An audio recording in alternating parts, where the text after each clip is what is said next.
নমস্কার বন্ধুরা, আজকে গিয়েছিলাম দেশপ্রিয় পার্কে সোনাইকে নিয়ে একটু পুজোর শপিং করতে। দেশপ্রিয় পার্কের ভেতরে দেখি না, এখানে সব বাচ্চা কচি কাচারা খেলাধুলা করছে।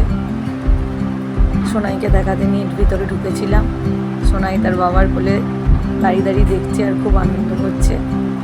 দাদা দিদিরা খেলছে, কি সুন্দর বাবার কোলে বসে বসে বসে দেখছে আর বলছে, মা আমি ওখানে দাদা দিদিদের সঙ্গে খেলতে যাবো। কত কচি কাচারা খেলছে, কি সুন্দর, দেখেও কত ভালো লাগে।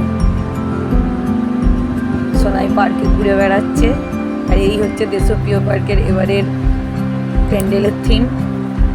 দাঁড়িয়ে দাঁড়িয়ে প্যান্ডেল দেখছে সোনাই, আর পুরো দেশপ্রিয় পার্কটা সেজে উঠেছে যেন পুজোর আমেজ। পুজো যে চলে এসেছে, পুরো দেশপ্রিয় পার্ক দেখলেই বোঝা যাবে। শুধু দেশপ্রিয় পার্ক কেন, গোটা কলকাতা জুড়েই পুজোর আমেজ চলে এসেছে। বাংলার বড় উৎসব বলে কথা। সেই সঙ্গে সঙ্গে সিটি স্টাইলে ঢুকেছিলাম শপিং করতে। সিটি স্টাইলের ভিড়টা একবার খালি দেখুন। আজকে কোনো সানডে না, কোনো কিছু না, তাতেও ভিড় দেখুন সন্ধ্যাবেলা। দেখেই তো আমরা চলে এসেছি।